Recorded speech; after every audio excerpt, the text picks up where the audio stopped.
Hey guys, just wanted to make another video of motor controls or industrial.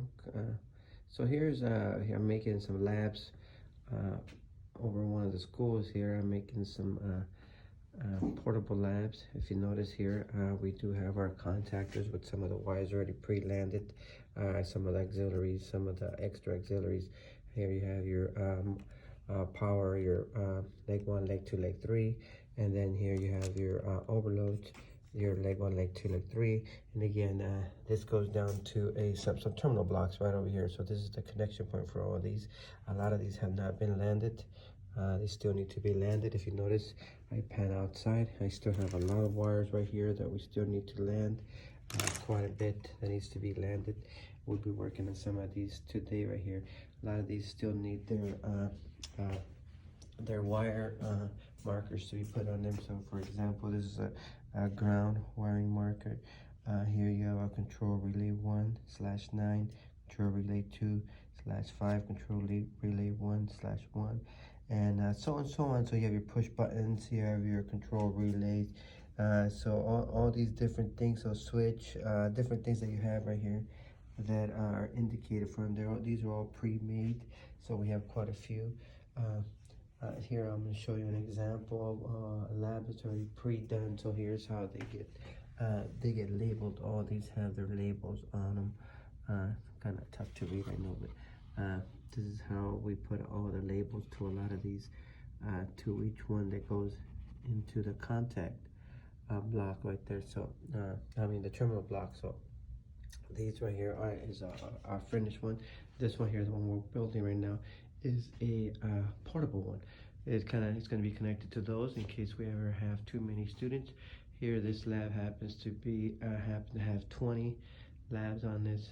So here again, we're making this one a portable one in case we need to add more students and stuff like that. So here we have these two, and then here in the back of this are the other ones that have already been completed. So here you have your breaker, VFD, you have some toggle switches, some contact blocks for the relays or timers.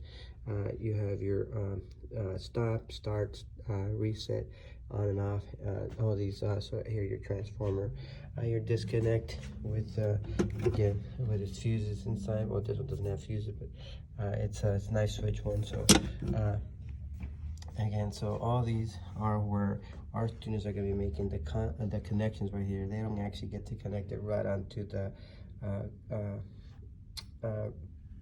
control devices. They're going to be connected right on the terminal blocks. So this is it. Again, if you notice, we do have the symbols for all these right here too, connected on here. So the wire will be connected right on here whenever we finish doing all this. So here's the motor right here. This motor has a nice feature that you can actually disconnect it and move it around.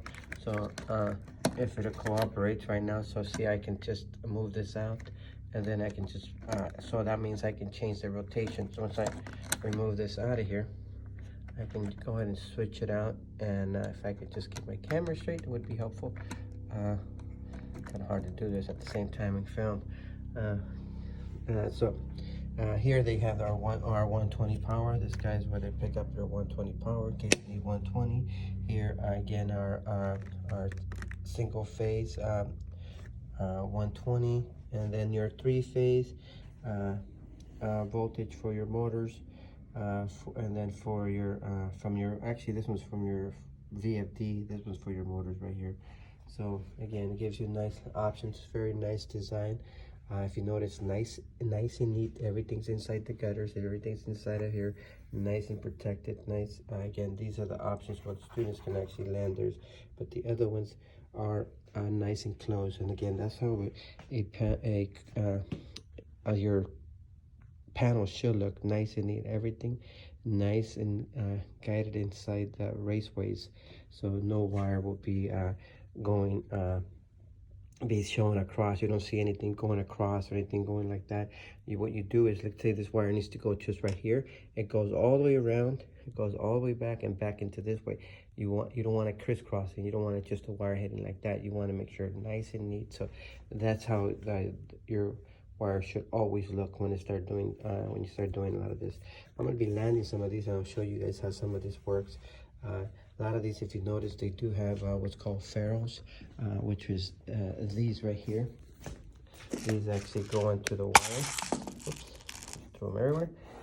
But right there, this guy, the wire actually goes right inside of there, and you're able to connect it that way. It doesn't ruin the wire every single time. So it's a very nice thing to use when you're using, especially this type of connection. You're able to take it out and able to put a new one back in. They're very nice when it comes to protecting, because most of the wires that we use, we want to try to use stranded wires. It's easier to move through that, so we use these ferrules to make the connections onto the screws right there. This is the crimping tool right here. This guy goes right on there, just like that, and you just squeeze it. Just squeeze the guy, and that's it. So these are crimpers that we use for this. These are pretty pricey. They're about 300 bucks, so they're not cheap, and I don't want to lose. You don't want to be losing this stuff right here. So hopefully that gives you a cool rundown of some of the stuff that we're working on and that you guys will be doing in some of your labs. So this is a good example of how we built some of this. A lot of this labs right here, it's been the students that built a lot of this stuff right here. So I kind of have them do a lot of experiments with a lot of this stuff right here.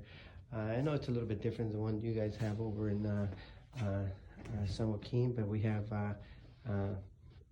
a lot of the same stuff.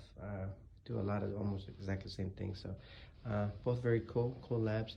But anyways, hopefully you guys liked the video. It's a little introduction of some of the stuff that how some of this stuff actually works, and it's nice and neat. Again, we do not want to have just wires just hanging like this, just left over like this. You want to make sure they go in nice. If you are going to leave them like this, you make them small, real small, tiny, so you won't be able to see this. But see how this is just from here to there. I mean, just it goes inside. In reality, this would have a cover, and you wouldn't be able to see any of those wires right there. So nice, everything nice and neat should be. That's the way we should always work. Your work should is your signature. That's how people are going to be seeing how you work and stuff like that. So the nicer and more professional you make all this, the better it's going to be. So always make things nice and neat. All right.